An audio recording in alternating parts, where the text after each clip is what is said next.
तालियां को ज्यादा जोर से तो नहीं बजा रहे हैं आप।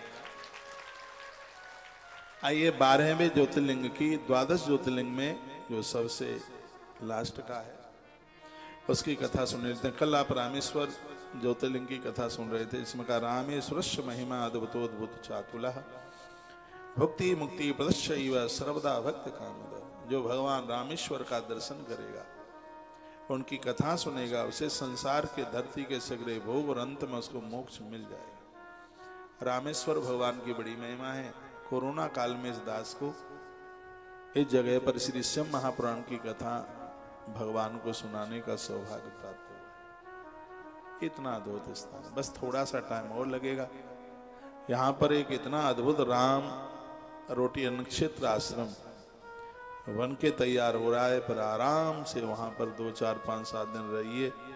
बस सागर के किनारे पर आश्रम बन रहा है। जैसे यहाँ मैं बैठा हूँ, बीच में एक 40-50 फीट की सड़क है और उसके उधर ठीक सामने समुद्र देवता मंदिर। कितना है, किलोमीटर नहीं है वहां से। पैदल जाओ तो 5-7 मिनट का रास्ता है, 10 मिनट का होगा ज्यादा से ज्यादा। और ये ऐसा अद्भुत जो स्थान है, भगवान रामनाथ की धरती, धनुष कोटि। धनुष टूटा तो एक भाग तो उसका जनकपुर में आज भी है, उसे धनुष धाम के नाम से जानते हैं। तो वहां तो लोग यह बोल रहे थे कि इसका एक जो हिस्सा है धनुष टूटा, भगवान रामेश्वर की धरती पर वहां भी स्थापित है, जिसको धनुष कोटि के नाम से जानते हैं। यहाँ और भी बड़े अद्भुत तीर्थ है, नवग्रह है, मंदिर है और तमाम है। ऐसे भगवान रामेश्वर की कथा कल आपने पूरा दिन भर सुनी।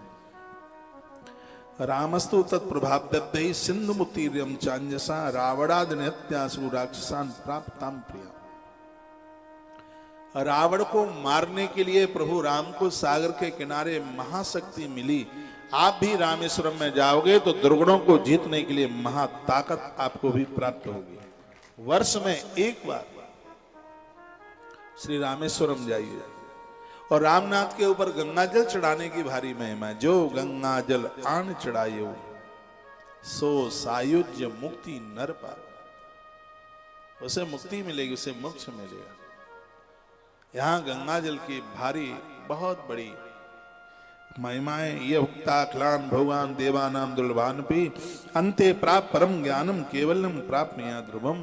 कहते हैं कि यदि अंत में तुम्हें ये ज्ञान हो गया है कि मेरे और भगवान के अलावा, मेरे लिए भगवान के अलावा कुछ भी नहीं है, तो भगवान रामेश्वर की कृपा है। भगवान रामनाथ का दर्शन करने से वृद्धा अवस्था में दुनिया फीकी और भगवान की कथाएं मीठी लगने लगती है। देवता का ये इतना बड़ा प्रभाव है। ये आइए अब हम आपको 12वें ज्योतिर्लिंग की तरफ लेकर के चल रहे हैं। सावधानी पूर्वक बैठिएगा। तो सूतवाच, सूत जी ने कहा कि अतः परम च घुस्मेशम ज्योतिर्लिंग मुदाहृतम। पहले तो मैं परिचय आपको दे दूं कि ये घुस्मेश्वर ज्योतिर्लिंग कहाँ है। नासिक से आप पुणे की तरफ जाएंगे तो रास्ते में एक जगह पड़ती है औरंगाबाद। औरंगाबाद से 22 किलोमीटर और पहले बिल्कुल पहाड़ियों के मध्य में इतना अद्भुत मंदिर है भगवान घुस्मेश्वर। और ये कैसे प्रकट हुए वो सुनेंगे। दक्षिणस्याम दिश सृष्टो गुरुदेवेति संगिका महाशोभान्वितो नित्यम राजते अद्भुत दर्शनम। तो श्रेष्ठ देवगिरी नाम का एक महान शोभा से युक्त पर्वत, जिसे पूर्व से देवगिरी पहाड़ी के नाम से जाना गया, जो देखने में बड़ा विचित्र दिखाई देता था। और उसी के समीप भारद्वाज के कुल में उत्पन्न महान वेदवेत्ता एक ब्राह्मण हुए, जिनका नाम था सुधर्मा। बहुत तपस्वी थे। तस्सैव निकटे कश्चित् भारद्वाज कुलोद्भव। कुल का बड़ा असर पड़ता है, इसलिए तो कहते हैं कुल परंपराएं नहीं बदलनी चाहिए। कुल का भारी असर होता है। लेकिन आज वर्तमान समय में इस तरीके से ढंग से शादी शुदियां होती हैं, कुछ कहा ही नहीं जा सकता। सब कुल परंपराएं बेड़ा गर्क हो गया सब। यहां लिखा है कि ये परंपराओं का बड़ा असर होता है, एक खानदान का बहुत भारी असर होता है।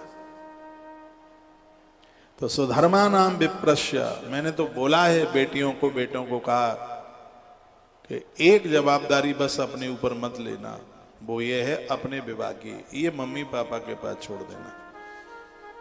क्योंकि जब माता पिता के द्वारा विवाह होता है तो तुम खानदान के ऋण से मुक्त हो जाते हो। माता पिता तुम्हारा कन्यादान कर सकें, तुम्हारे लिए वर का चयन वो करें, यह अधिकार उनके हाथ में दीजिएगा।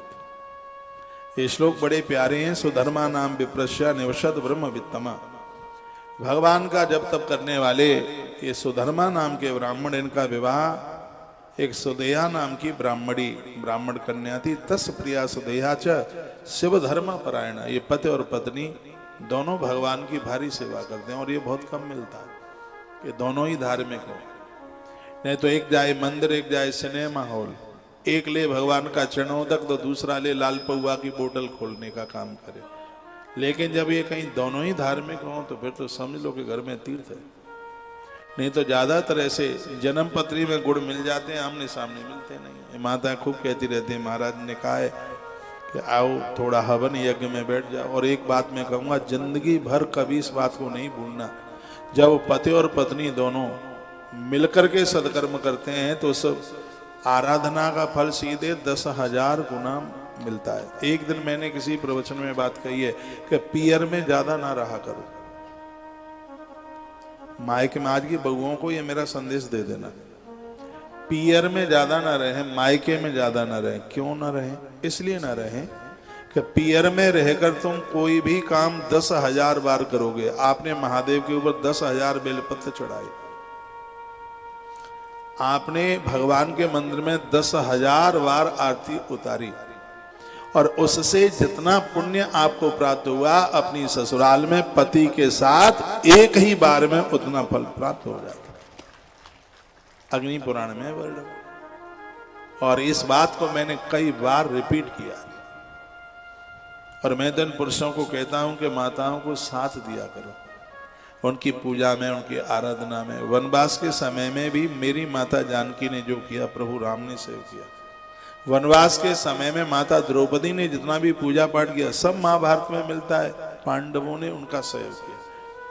ये माताएं धर्म कर्म करती हैं, पुरुषों को सहयोग करना चाहिए, साथ देना चाहिए, क्योंकि आप वृक्ष हैं और ये माताएं लता की तरह हैं, और पेड़ के सहारे लता खड़ी हो जाती है। आप ही सहारा न देंगे तो इनका काम कैसे चलेगा? इस तुम्हारे घर में सिर्फ रोटी बेलना घुमाने के लिए नहीं, सिर्फ बच्चों को जन्म देने के लिए ही नहीं, इसका नाम है गृहिणी। पूरा परिवार, तुम्हारा पूरा खानदान इसका ऋणी है, इसलिए इसको गृहिणी कहते हैं। इसके पास कोई धन कमाने के साधन नहीं है, एक अच्छा वर इसलिए देखा जाता है। तो ये धर्म पत्नी बन के आई है, आप इसे कभी धर्म से हाथ इसका ना रोकें।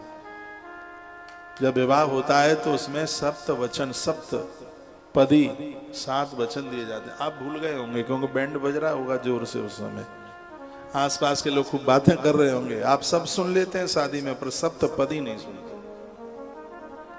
सप्तपदी में जब 7 वचन ये देवी मांगती है तो उसमें ये भी कहती है, मैं कोई धर्म कर्म करूं, मठ मंदिर जाऊं, पूजा पाठ करूं, तो आप मेरा हाथ नहीं रोकेंगे। पति स्वीकार करता है। हाँ।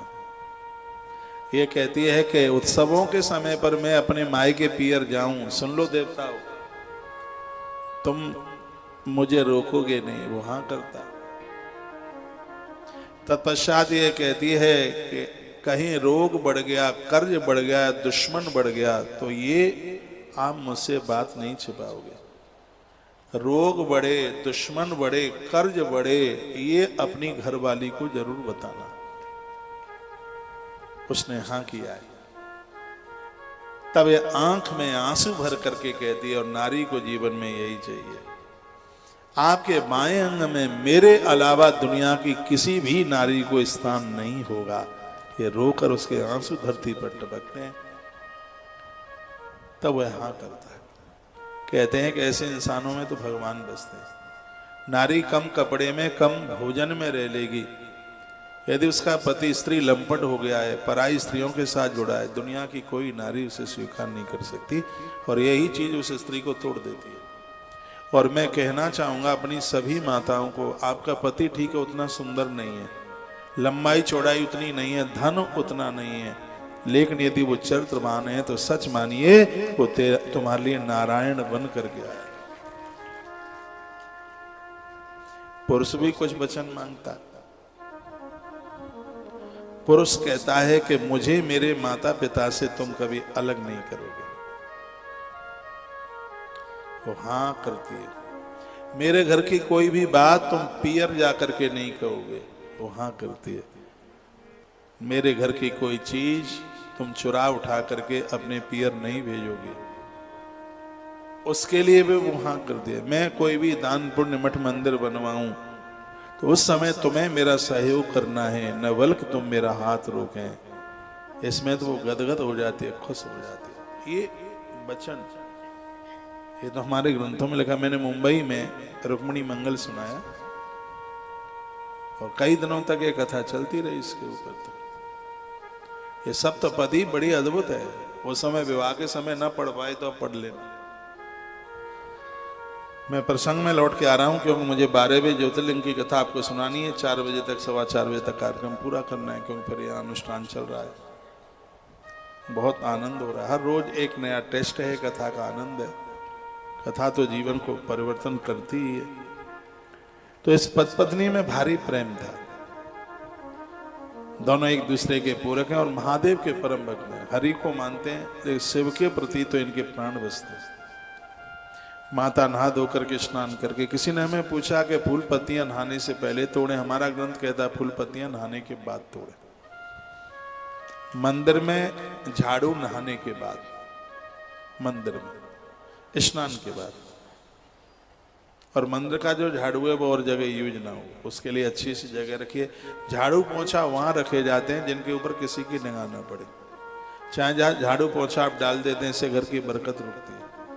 कहीं वाइपर पड़ा है, कहीं झाड़ू पड़ा है। झाड़ू ऐसी जगह पर जहां किसी की निगाह ना पड़े।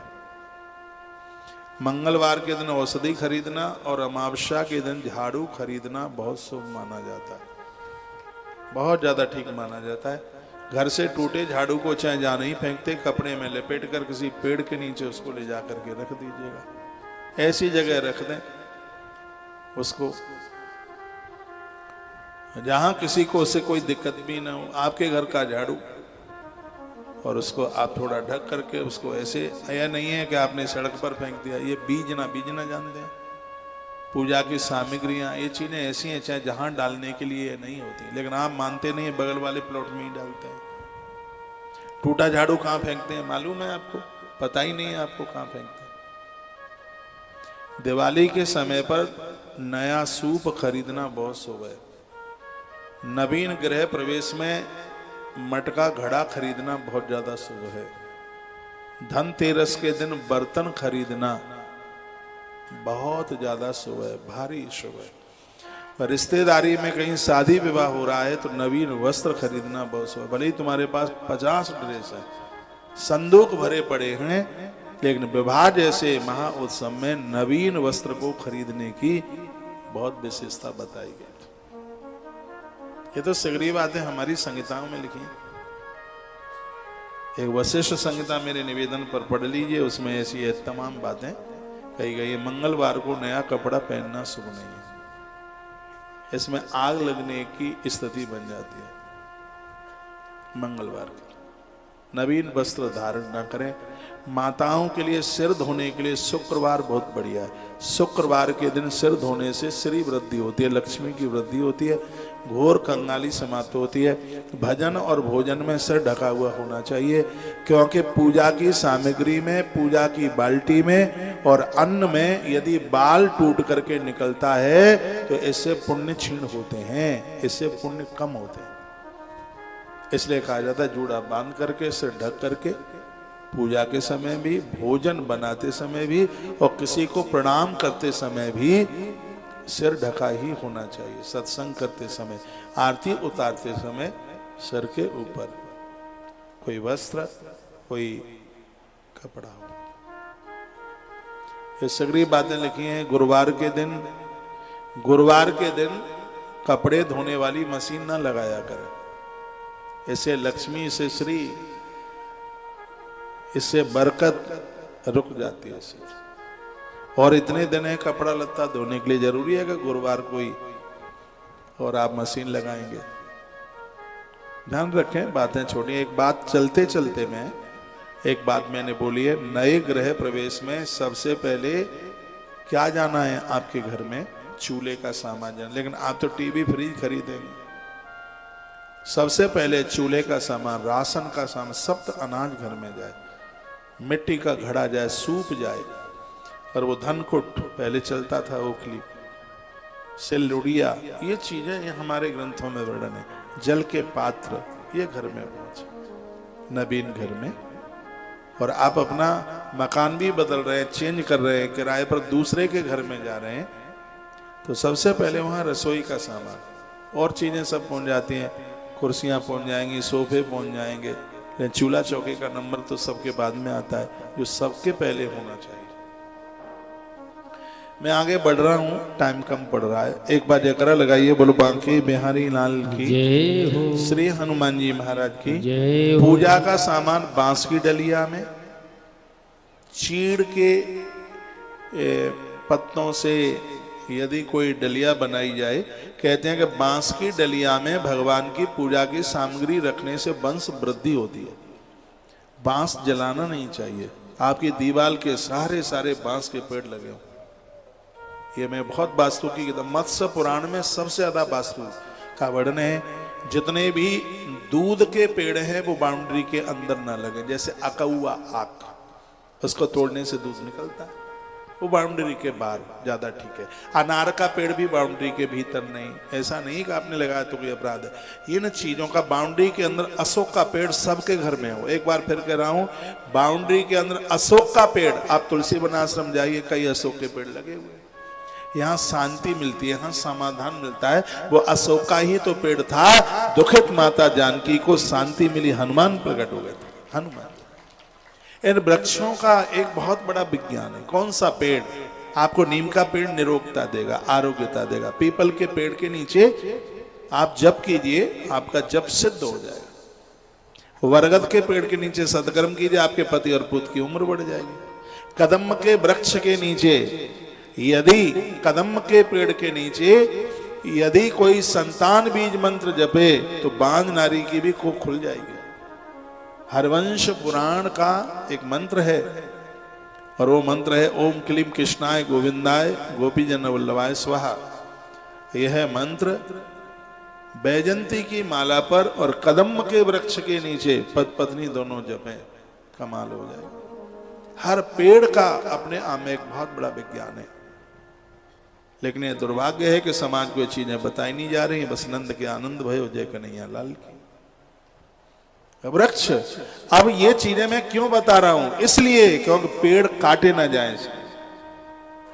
वृक्षों का इतना बड़ा महात्म, इतनी बड़ी महिमा। आपने इतने बढ़िया टाइल लगाए, सब मोरबी का टाइल आ गया। आपने इतनी अच्छे, इतने सब बास्पेशन, इतना सब आपने लगाया कि आपके घर के आसपास पेड़ पौधे नहीं दिखाई देते, जो हमें श्वास देते हैं, जो हमें ऑक्सीजन देते हैं। अपने बच्चों से जितना आप प्रेम करते हैं, पेड़ों से उससे ज्यादा आप प्रेम कीजिए। आप चाहें तो 108 बच्चों को रोज पाल सकते हैं। कैसे? एक पेड़ 10-10 बच्चों को पालने के बराबर होता है, और एक पेड़ काटना 100-100 लोगों की हत्या के बराबर होता है। ऐसा पितामह भीष्म ने युधिष्ठिर को महाभारत के वन पर्व में ये बात कही। और इस समय सावन का महीना चल रहा है, जो पेड़ काटेगा वो पितृदोष से मुक्त नहीं हो पाएगा। सावन के महीने में वृक्ष काटा नहीं जाता, और इस महीने में जितना ज्यादा होवे पेड़ लगाइए। आपकी दुकान नहीं चलती, घर में रोग हैं, बीमारियां, परेशानी, मेरे निवेदन पर आप पेड़ लगाइए। यदि काम ना बने तो पेड़ का फाइन मेरे ऊपर लगा देना, वृक्ष का फाइन। मुझे जॉइंटिस हो गया था 2004 में, उज्जैन का कुंभ करके गया, पीलिया मुझे हो गया। मैंने पूर्व में भी निवेदन किया, और मेरा बुखार न टूटे कैसे। एक महात्मा ने मुझे कहा कि बुखार बिल्कुल टूट जाएगा, तुम किसी वृक्ष से एक 10 मिनट रोज लिपट करके आया करो। तो हमारे पास में ही श्याम कुटी है आगे, तो वहां एक पेड़, पीपल का पेड़, जिसे मैं आज भी बहुत मैं मानता हूं। मैं जाऊं, बस विश्वास की तो बात है, 10 मिनट में रोज उसको लिपटूं, दवाई मैं लेता नहीं, आप विश्वास करना मेरी बात के ऊपर, मेरा बुखार टूट गया और पीलिया खत्म करने के लिए रोहतक के पास एक कुंड में मैं 16 दिन नहाया। लोग तो मुझे कहें कितना बावला पगला आदमी है, मैं पागल नहीं हूं, कपड़ा नहीं फाड़ता। आज भी मैं निकलता हूं तो उस वृक्ष को मैं प्रणाम करता हूं, उस पेड़ के। फिर पास में हमने बहुत पीपल के पेड़, पूरी वृंदावन की परिक्रमा में बरगद के 2011 में भारी पेड़ लगाए थे। ये घटना मैं आपको 2004 की बता रहा हूं। तो ये वृक्ष तो कोई वृक्ष लगावे, आप हो सकता है कि बच्चे गया जी ना जाएं, लेकिन मनुष्य शरीर धारण करके ये पेड़ पिंडदान करने के लिए गया जी पहुंचते हैं। इंसानों में मेरी बड़ी श्रद्धा है, वृक्षों में मेरी उससे भी ज्यादा श्रद्धा। इस समय तुलसी तपोवन गौशाला में इतना पेड़ लग रहा है भगवान की कृपा से। आपके पास जगह तो अपने यहाँ लगाइए, और जगह नहीं है तो हमें बोलिए, 5 पेड़ हम आपके नाम के लगा देंगे। इससे ज्यादा नहीं लगा पाएंगे। देने वाले तो लाखों रुपया देने वाले हैं, पर हमें तो 2750 की ही जरूरत है, क्योंकि हम उतना ही अनाउंस करेंगे जितना हम कर सकें। पूरा देश जुड़ा है। 3 पेड़ लगाइए, 5 पेड़ लगाइए, उसका रजिस्ट्रेशन नंबर ले लीजिएगा, तो जैसे हमें पता रहेगा कि ये पेड़ उनके नाम से, गोत्र भी लिख देना। 2750 रुपए का सहयोग, 5 साल में पेड़ तैयार होता है। तो 5 पेड़ 5 साल के लिए इस सहयोग राशि में हमने तो फाउंडेशन बना दिया हरित भारत। गौ माता की तो सेवा हो ही रही है, लेकिन गैया मैया की कृपा से इतने काम हो रहे। 52 प्रकल्प चल रहे हैं, 52 जीव जंतुओं से लेकर के इंसानों तक, देवताओं तक, क्या नहीं होता है इस आश्रम में। मछलियों के लिए, कछुओं के लिए, कौओं के लिए, बंदरों के लिए, महात्माओं के लिए, ग्रस्तों के लिए, आने जाने वाले लोगों के लिए, गौवंश के लिए, हर जीव के लिए यहां पर कार्य। एक ऐसा अद्भुत 68 फीट ऊंचा टावर बनाया, जिसमें हजारों पंछी अपना जीवन बचाते हैं। क्विंटलों बाजरा डाला जाता है डेली, जौंडरी डाली जाती है, जिसको ये बहुत चाव से खाते हैं। हमने बस ये चीज कमाई है भगवत कृपा से, ऐसी में बड़ी आनंद मंग जिंदगी जी जा रही है। और छोटी छोटी सहयोग राशि लेते हैं, कितनी 2500 2500 रुपया एक बार लेंगे, पूरा साल भर पेट भर के हजारों जीव पंछी खाते हैं। 2500 बंदरों के लिए आजीवन 11000 रुपया, जब तक हम तुम रहे तब तक, और हमारे जाने के बाद भी ये सेवा चलती रहे। ये समय वृंदावन में कोरोना काल में बंदर मर रहे थे। ये राममोहन शास्त्री जी और रामदेव शास्त्री ये परिक्रमा करके आए। कोरोना काल की बात बता रहा हूं, हकीकत। तो शास्त्री जी बोले, महाराज जी इतना सब कुछ हो रहा है तो मेरे निवेदन पर एक काम और चालू कर दो। क्या?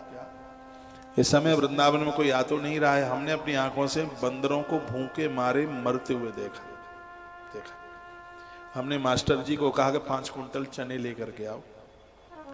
कुछ चने भुने हुए मंगाए, कुछ कच्चे मंगाए, तो कुछ भुने हुए चने डाले, कुछ पानी में भिगो करके डाले, फिर केलों की व्यवस्था करी। ये देखो एक बार टीवी में, ये अहमदाबाद की कोई टीम बना करके गई है गुजरात। तो आविष्कार तो गुजरात से ही होता है ना। ये कई हजारों पंछी अपना इतना बढ़िया जीवन जी रहे हैं, ये गौशाला में बनाया था। तो आप जो भी कुछ ये सहयोग करते हैं, आप ये सब कर्म में लग रहा है, अच्छे काम में लग रहा है। यहाँ तो आप देखे कभी यही नहीं सोचना कि हमारा पैसा कहाँ। आपका पैसा तो आंख बंद करके, अंधविश्वास नहीं है। मैं 125% नहीं, मैं बोल रहा हूँ 100% ये भगवदीय कार्यों में लग रहा है, भगवान के काम में। आपने कोई ऐसे खर्चे ही नहीं पाले हैं कि कोई किसी भी प्रकार का कोई शौक है नहीं। गाड़ी तो इसलिए रखे हैं क्योंकि सफर में जाके आगे का प्रोग्राम करना होता। ये देखिए अब ऐसे अद्भुत काम हो रहे हैं। अब के बार आप जब दिवाली के बाद आप आएंगे। पहले मैं अनाउंस कर दूं, चौथा गौ महामहोत्सव श्री धाम वृंदावन में दिवाली बाद कार्तिक के महीने में होने को जा रहा है। 11 दिन का आयोजन है और बहुत बड़ा यज्ञ है और आप इसमें पधारें, क्योंकि यह गौ महामहोत्सव यज्ञ के बिना कैसे पूरा होगा। मैं इस पवित्र व्यासपीठ से, महाकाल भगवान की व्यासपीठ से आपको न्योता दे रहा हूं पूरे देश में जहां तक मेरी आवाज जा रही है, इस गोपाष्टमी महामहोत्सव के समय पर, और आप गौ महोत्सव, चौथा गौ महोत्सव मनाने के लिए श्री धाम वृंदावन आइएगा। और आनंद की बात यह है कि उस समय नंदीग्राम गौशाला का उद्घाटन है, जहां हजारों नंदियों के लिए गौशाला बनाई है और इसका उद्घाटन भी उसी समय पर है। बहुत अद्भुत काम हो रहा है, आनंद हो रहा है। नंदियों के लिए अलग से सेपरेट गौशाला बनाइए, उसमें नंदी ही नंदी होंगे। हाँ, नंदी को कौन पूछता है, लेकिन यह गौशाला नंदी के प्रति, क्योंकि महाकाल का अपना अद्भुत नंदी है, महाकाल के भक्त हैं, तो नंदी से कैसे दूर चले जाएंगे। ये देखिए, ये दिल्ली का कार्यक्रम 5वां गौ महामहोत्सव मतरुद्र महायज्ञ, यह तो दुनिया का एक बहुत बड़ा यज्ञ। एक बार मैंने अनाउंस किया है, मैं आगे की डेट भी मैं आपको बता देता हूं, जो मेरे दिल और दिमाग में लंबे समय से चल रहा है। 2027 का ये गौ महामहोत्सव दिल्ली में, 2028 में सूरत में है, 2029 में बॉम्बे में है, भयंदर क्षेत्र में। मैंने साल पहले इसका अनाउंस कर दिया है। 2030 में ये हैदराबाद में है और 2031 में ये पुणे दिल्ली में है। 2031 में गौशाला के पास 1.25 लाख से ज्यादा गोवंश होगा। आंख बंद कर रहा हूं, ये मुझे दिख रहा है। 2031 में ये 1.25 लाख से ज्यादा होगा और मेरी संकल्प पूर्ति वाली गौत्सव तो नहीं होगा, लेकिन एक विराट आयोजन उसी वर्ष में रायपुर में होगा, संकल्प पूर्ति आयोजन, क्योंकि मैंने संकल्प वही लिया था रायपुर। भगवान की कृपा से गोवंश बहुत बढ़ रहा है, नहीं तो जब संकल्प था तब ये लग रहा था 2035 के बाद में हो पाएगा, लेकिन द्वितीया के चंद्रमा की तरह संख्या गोवंश की बढ़ रही है। बहुत आनंद हो रहा है। 21 मंडप का यज्ञशाला ये दिल्ली में बन रहा है। कल मैंने आपको निवेदन किया, यहाँ की कलश पूजन से नहीं आप चूक जाना। कलश पूजन में 21,000 कलश के लिए सोचा है, संकल्प तो ऐसा कुछ है नहीं, पर विचार किया तो हो ही जाएगा। आपकी तरफ से भी एक कलश हो, 2125 रुपए का सहयोग है। तांबे का कलश, एक कलश और आपकी बेटी के लिए एक साड़ी यहाँ से प्रसाद रूप में मिलेगी। तो इसके लिए आप नामांकन, मुझे टीवी पर सुन रहे हैं वो तत्काल, इसके लिए सिर्फ मेरा ही नंबर आपको यूज करना है, 8949589630। पैसा भले ही गौ माता के किसी अकाउंट में डाल देना, लेकिन उसकी सिर्फ इसी नंबर पर भेजनी है आपको, 8949589630, जिससे आपको रजिस्ट्रेशन नंबर मिल सके। हमारे ब्राह्मण, इसमें बहुत बड़ी संख्या में ब्राह्मण होंगे, और कितनी बड़ी बात है, 21 दिन तक जिस कलश की पूजा इतने बड़े यज्ञ में हुई है, और ये कलश तुम्हारे घर होगा, ये तो भंडार भर देगा आपके। ये साड़ी बेटियों के लिए दी जा रही है, जिससे अच्छा घर और वर उनको प्राप्त हो। रोज न पहन सके तो हर अष्टमी को पूजा के समय में इसी साड़ी को पहने बेटियां। तो उसका नामांकन कल से हमने चालू किया है। तो आप मैसेज, फोन नहीं कीजिएगा, मैसेज एक छोड़ दें मैं गोत्र के साथ में, तो यहाँ से आपको रजिस्ट्रेशन नंबर बिल्कुल मिल जाएगा। तो ये आप जरूर कीजिएगा। और यहाँ के जजमान बनने के लिए भी, उसके लिए तो अभी टाइम है, और अभी भी 21,121 रुपया जजमान की सेवा राशि रखी है। और सबसे बड़ी बात है, 21 दिन और 321 दिन 24 घंटे आहुति, 1 सेकंड के लिए भी आहुति बंद नहीं होगी। आपको तो ताली व्यासपीठ के लिए बजानी चाहिए कि इतना बड़ा सेवा क्या होता है। 2100 रुपया, 21,000 रुपया से इतना बड़ा आयोजन, 24 घंटे 1 सेकंड के लिए 21 दिन तक आहुति बंद नहीं होगी, दिन रात यज्ञ चले। 2024 में हुआ है, उस समय 1 मंडप का यज्ञ था, अब के बार 21 मंडप का यज्ञ। पहले 10,000 स्क्वायर फीट एरिया में था एक साला, अब के 50,000 से 5 गुना ज्यादा हो गया बड़ा। ये भगवान की कृपा से, और देश का सभी अद्भुत महापुरुष गुरुजनों का, संतों का आगमन यहाँ होगा। उनके दर्शन करने के लिए आप जरूर पधारिएगा। और ऐसे आयोजन जीवन में कभी कभी होते हैं। मेरे 32 साल के कोर्स में पहली बार होने के लिए जा रहा है। आश्रम के बड़े बड़े अनुष्ठान, बड़े बड़े आयोजन हुए। बालाघाट का कार्यक्रम बहुत बड़ा था 2010 में, लेकिन ये आयोजन हमारी सोच के बहुत ऊपर है। और ये मैं बहुत खुशी के साथ कह रहा हूँ, मेरे 1 लाख गोवंश के संकल्प में ये आयोजन एक खम्भ की तरह होगा, एक पिलर की तरह होगा। 21 दिन इस आयोजन स्थल के प्रमुख गेट के मैं बाहर नहीं निकलूंगा जब तक यज्ञ की पूर्णाहुति नहीं हो जाएगी। जिस दिन यज्ञ समापन होगा, मैं दिल्ली चांदनी चौक में सबसे पहले गौरी शंकर महादेव का दर्शन करके, उसके बाद जहां मुझे जिधर प्रस्थान करना होगा उधर के लिए मैं निकलूंगा। तो ये कार्य किसी एक व्यक्ति के लिए नहीं है, गौ माता के लिए आप यजमान बन जाना। आपके परिवार की सुखद समृद्धि के लिए आयोजन बहुत अद्भुत है। आप आए, कुछ अग्रिम जमा राशि करके और बचा खुचा घर जा करके जमा कर देना। अभी टाइम है, 2-4 बार में जमा कर देना, लेकिन इस आयोजन के यजमान बनने से आप चूक नहीं जाना। 2 बातें मैंने कही है, एक कलश स्थापना और दूसरा है इसमें एक यज्ञ मनोरथी यजमान। ये बड़े सौभाग्य की बात है। सबसे बड़ी बात है कि उस धरती पर आयोजन हो रहा है जो नगरी स्वयं कृष्ण ने खड़े होकर के बनाई। इंद्रप्रस्थ नगरी तो भगवान श्री कृष्ण की रचना है, भगवान कन्हैया ने यह बनाई है।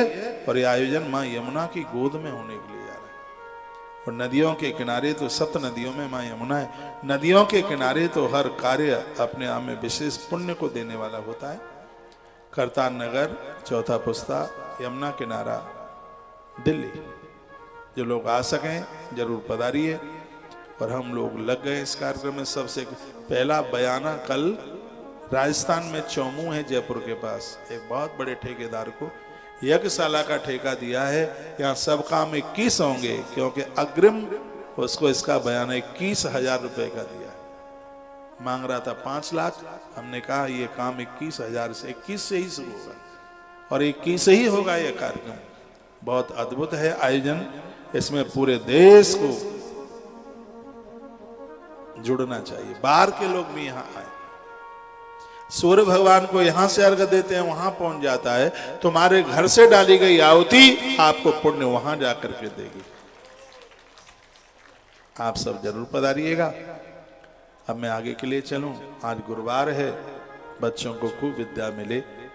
मैं मां शारदा के चरणों में ऐसी प्रार्थना करता हूं, क्योंकि बच्चे ही हर देश का भविष्य होता है। मेरा भी पूजा पाठ उन बालकों के लिए बिल्कुल समर्पित है। आज बहुत छोटे छोटे बच्चे मुझे मिलने को आए, कहा मम्मी पापा लाए हैं अभिषेक कराने के लिए, आन का मार्गदर्शन। मेरी बड़ी श्रद्धा है, क्योंकि मैंने अपने विद्यार्थी काल में गुरुवार को बहुत अभिषेक किया। मैंने पीले फूल चढ़ाए भगवान महादेव को, मैंने मीठे जल से, मीठे दूध से महादेव का अभिषेक किया है। और बड़ी बात नहीं कह रहा हूं, प्रभु मुझे अभिमान से बहुत दूर रखे। जो चीज एक बार पढ़ ली उसको हम कभी बिल्कुल भूले नहीं। एक बार आदमी मिलता है, द्वारा नाम वगैरह पूछने की जरूरत नहीं पड़ती।